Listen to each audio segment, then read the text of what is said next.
അവശതകളെ തുടർന്ന് ഇന്ന് രാവിലെയാണ് ആശുപത്രിയിൽ പ്രവേശിപ്പിച്ചത്. ആശുപത്രിയിൽ എത്തി അല്പസമയത്തിനകം അദ്ദേഹത്തെ വെന്റിലേറ്ററിൽ പ്രവേശിപ്പിക്കുകയായിരുന്നു. അസുഖബാധിതനായിരുന്നുവെങ്കിലും പൊതുപരിപാടികളിൽ സലീം കുമാർ പങ്കെടുത്തിരുന്നു.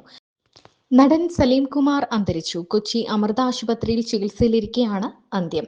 അവശതകളെ തുടർന്ന് ഇന്ന് രാവിലെയാണ് ആശുപത്രിയിൽ പ്രവേശിപ്പിച്ചത്.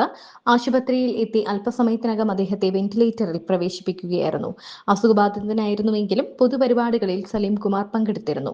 വി.ഡി. സതീശൻ മുഖ്യമന്ത്രിയായതിനു പിന്നാലെ പറവൂർ മണ്ഡലത്തിൽ നടത്തിയ സ്വീകരണ യോഗത്തിൽ പങ്കെടുത്ത് ആശംസകൾ അറിയിച്ചിരുന്നു. ഒരേ സമയം മലയാളിയെ ചിരിപ്പിക്കുകയും ചിന്തിപ്പിക്കുകയും ചെയ്തു സലീം കുമാർ.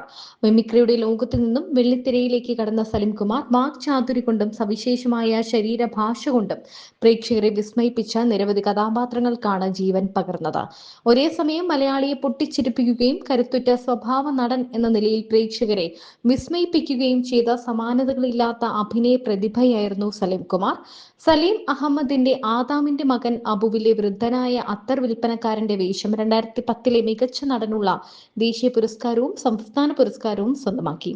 അഭിനയത്തിന് പുറമെ ചലച്ചിത്ര സംവിധാനത്തിലും സലീം കുമാർ പ്രതിഭ തെളിയിച്ചു. കറുത്ത ജൂതന് 2016 മികച്ച കഥയ്ക്കുള്ള കേരള സംസ്ഥാന ചലച്ചിത്ര പുരസ്കാരം ലഭിച്ചു.